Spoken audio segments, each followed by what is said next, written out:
One of the greatest traps in contemporary New Age spirituality is being pulled towards delusional thinking, make believe, fantasy, the airy fairy types. And just from personal experience, I've heard people say, oh, like I should sleep with a girl and cheat on my wife because I had a dream that Isis told me that this was the right path to go on. Or having someone come up and say, oh, I had this feeling that you're my twin flame, you're my soulmate, and that we should be together for the rest of our lives. And it often leads to a lot of delusional thinking and misconceptions of what true spirituality is. Now, I'm not here to say that these experiences should be written off or that they are fake, but rather it's important to know where you're pulling these type of insights from.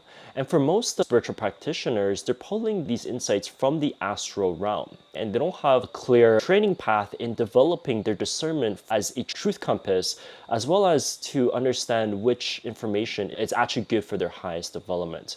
So it is to say that for many New Age practitioners and spiritualists, they believe that anything that they hear from the higher world is just simply like spoken by the word of God, and that it is just divine truth that is best for their highest growth. And oftentimes it's not. Just like how you wouldn't take advice from just any random person walking down the road, if you open up your perceptive ability and you don't know how to filter out, you don't want to listen to everything that's given to you from any entity that walks into your space.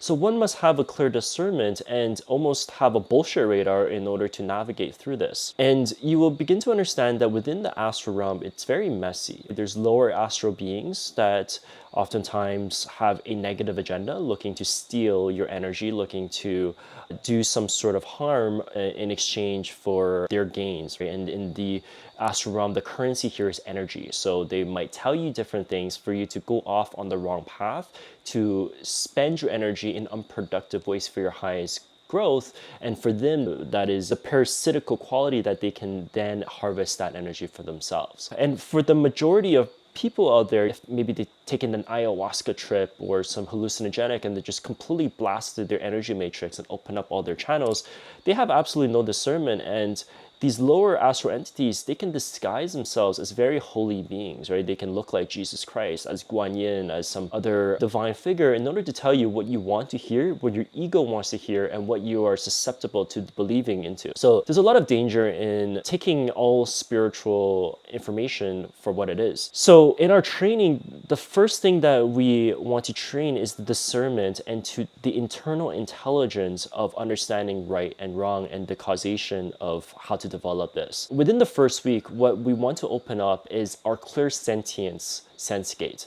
And what that is, there's clairvoyance, clairaudience, there's different sense gates that you can develop in order to activate your spiritual senses.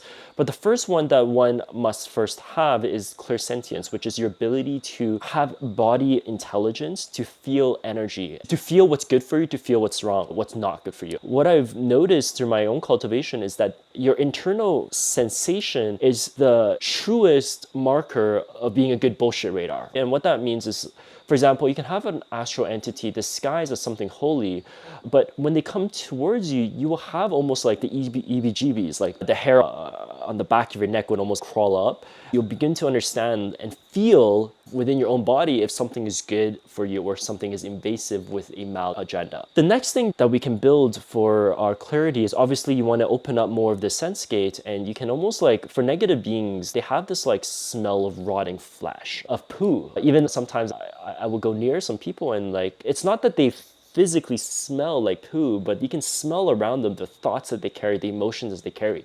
And you begin to get these qualities that even something that might look like divinity, if they carry this like stench towards them, there might be something that is foul in their reach. And these are just like things that you can open up as you continue down your alchemical training and your training of inner alchemy. The next thing that you can start developing awareness of is building beyond just the astral body, but then elevating into the mental field to understand the thought structures behind how these entities operate, as well as then into the Akashic field. So the only way to access beings that are close to the non-dual nature, to closest to Christ consciousness and to your highest good, that can give you the highest insight towards your own ascension, is not through the astral realm, but it's through the Akashic realm, right? And it's almost like dealing with entities that are like in the elementary school level, where kindergarten, versus dealing with PhDs and those who are really like progressed in their own ascension into the highest level of divinity.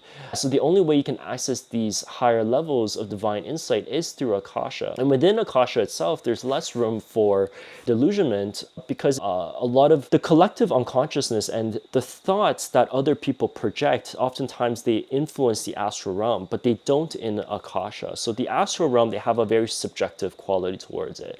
Based on your own life experience, based on your ego, a lot of that's influence. But if you can actually really get a clear Akashic frequency happening, then whatever insight you derive from that, it's based on universal principles and a universal quality that doesn't really have any delusion towards it. However, within Akasha comes light as well as the shadow. So that's not to say that everything in Akasha is good for you, but there's less room for delusional aspects and more towards that universal truth quality. So those are three things that you might want to consider, right? So developing first the Clairsentience gate, your body's ability to sense what is good and what is not for yourself. And within, I'd say, probably the first 3 to 5 days of the Art of Chi training, you can really develop this, right? We have an online curriculum for you to develop that. Our module 1, level 1 of the Art of Chi program.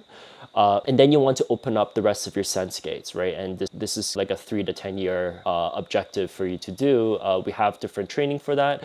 And if you have specific questions on how to open up specific sense gates, you can send us a DM. We can discuss a little bit more about that as well.